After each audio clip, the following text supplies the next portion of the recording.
TV. We are sponsored by Soloman Global for the entire Euro 2024 campaign. Soloman Global are London's leading and most trusted gold specialists, bringing financial security and football together. And you can check out their website, everything they're about, by clicking the link in the description below. This is your preview show, looking ahead to Sunday's opener for England in Group C against Serbia in Gelsenkirchen. I, for one, will be there as always. Let's kick off the show by taking a look at the 11 that Gareth Southgate might pick to start the match. Okay, so we are not going into this tournament with the utmost of confidence off the back of, well, I think Southgate's previous record. We never really spoke about England on this channel before. He's a little bit like Gary Rowett, but probably even worse because he's actually got the players to go out there and go and win it. He has said he will play 4 at the back in this tournament, which was a lot of people's biggest criticism since he's been in charge. And he has actually said as well that if he doesn't get the job done this summer in Euro 2024 in Germany, he will walk away. He'll probably get sacked. He probably won't need to walk, but he will no longer be the England manager. So he may as well go for it. It's all on the line for him. It is about time something came home. It's been a very, very long time, long before I was born. So what will Southgate do? Again, not the biggest confidence booster of the previous 2 friendlies we've had. I was at the Bosnia game at St James's Park 2 weeks ago, I think, and that's when I decided, fuck it, I am going to the Euros. I'll cover that later on in the video. Yeah, poor first half, better second. Okay, not maybe our first team was out. Kane come on, didn't he? Grealish come on, who's ironically now not going.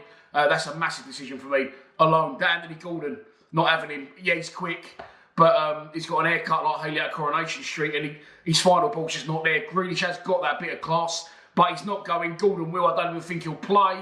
So after that, we had the Iceland friendly, which of course we lost at Wembley. I hate England friendlies, especially ones at Wembley. And I'm glad I didn't go to that. A very disappointing 1-0 defeat where we just couldn't break down the Icelandic defence. So going into the tournament, I think we're ranked 4th in the world.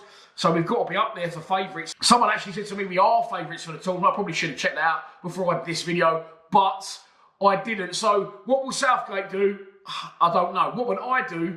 Okay, this is going to be a controversial one, but this is the team that I would start against Serbia on Sunday. Jordan Pickford in goal. Back 4, Luke Shaw left back if he's fit. Kieran Trippier right back. 2 centre-backs is going to be John Stones, and I'd stick Kyle Walker in there. I'll explain why in a minute. Central midfield, another controversial one. I'd go with Trent Alexander-Arnold with Declan Rice alongside him. I'd have Bellingham in a 10. I'd have Foden on one side. I'd have Cole Palmer on the other. Don't really care which way around that goes. And then up front, of course, made at Millwall, the captain, Mr. Harry Kane. So before you all start screaming at the screen, let me explain that Pickford for me. I know he gets a bit of shit at club level and he's clearly fucking not on the ticket, but I will never, ever forget when I was in Russia in 2018. I was at the end behind that goal where he saved the penalties and we went through with a very dodgy Eric Dyer penalty, went down the middle. But anyway, we got the job done for the first time ever on penalties. So Pickford's got to start. Luke Shaw's not fit. I don't think he's fit when he is fit, if you know what I'm saying. The fat little fucker. I can talk on that conversation. Right back Trippier, I think that picks itself. Now Stones and Walker, for me, the only reason I'd have Walker in there is 1, experience, international level as a big game player. 1 titles for Man City and just his pace, really. I'm not having this Lewis Dunk at all. I don't even know who the other centre-halves are. Harry Maguire, of course, also not included in the squad, understandably. He don't even get at club level anymore. Central midfield, you've got Declan Rice, of course, he picks himself. And alongside him is a big argument for Mainu. Look, I know Trent's not a central midfielder just as much as Kyle Walker's not a centre-back. And it can be the only nation in the world, England, where we've got the pick of all the best players, but we've got not a lot of defensive players or not a lot of central midfield players. But I would go with Trent again, big game experience, a lot more experience than Mainu, and a fantastic passing range. So I would have him in there alongside Declan Rice to protect that back 4. That's what Rice can do. And then Trent can distribute and pick out the passes for the players going forward. On the wings, I think the only argument could be with Saka, but again, he is in the squad, but he's not been fit. So I think that Cole Palmer, who's impressed me in the friendlies, one of the shining lights in those 2 friendlies, I think he'll start. Foden picks himself, Bellingham in a 10, and Kane up front. Let me know what you think in the comments. I'm sure some of you will not definitely agree, and you'll let me know what you think. So that's the team I'll go with on Sunday in Gelsenkirchen. Let's move on to our opposition.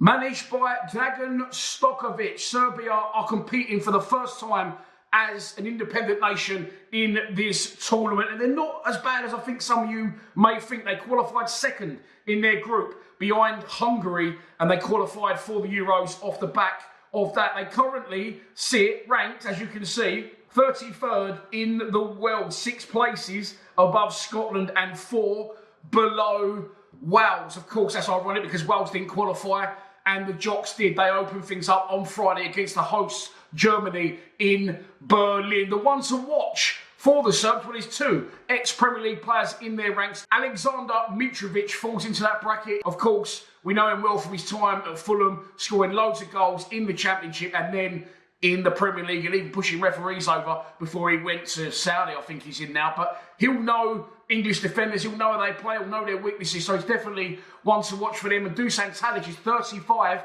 years old, the ex-Southampton player, now plays for Fenerbahce. In their last friendly, both those players scored, and they beat Sweden 3-0 away in Stockholm, I'm assuming. I didn't check the venue of that one out either. My research maybe not been the best. But look, that's their team. They're the 2 to watch. And we move on to a prediction. And so, this is your first pre-match prediction of Euro 2024. And I am going for a 2-0 England win in Gelsenkirchen. I keep saying it because I've been practicing it and I'm still probably saying it wrong, which is Schalke's ground, of course. I'm going for a 2-0 win, and I'm going for Jude Bellingham to get 1 and John Stones up from a corner to get the other, to give England the best start possible in Group C. And at that point, that's why I usually say that is your lot for the show, but there is lots to talk about. I'm not going to go into it fully, but I am going on a one-way ticket with my 17-year-old son from Dover, 10 a.m. ferry. We land in, well, we arrive, what do we do? We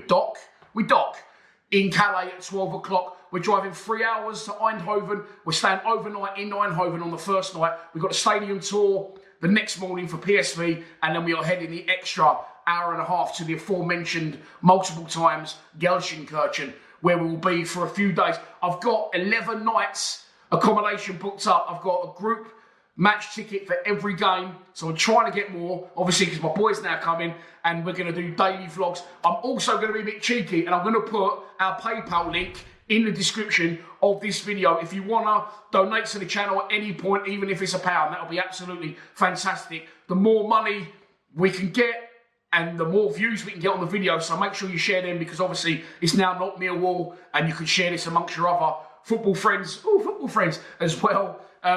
And the further we get, hopefully, the longer we can stay, if money allows. We've got Airbnbs, hotels, a few stadium tours booked in, and we're going to be doing some camping along the way. I've been to B&M this morning. I've spent 100 quid on food, pot noodles and shit like that. So I said to my boy, the longer we can keep ourselves out of Burger King and McDonald's and eat stuff like that and camp as much as we can, the longer we can probably stay. And we're hoping to do the whole tournament, of course, if England are still in, but that remains to be seen. But I will be at the game on Sunday in Gelsenkirchen. As I said, if you do want to donate, it is very much appreciated. The link to Lions TV's PayPal is in the description below, and it's all systems go. We set sail for Calais at 10 a.m. on Friday, and I will see you in Gelsenkirchen on Sunday or somewhere along the way.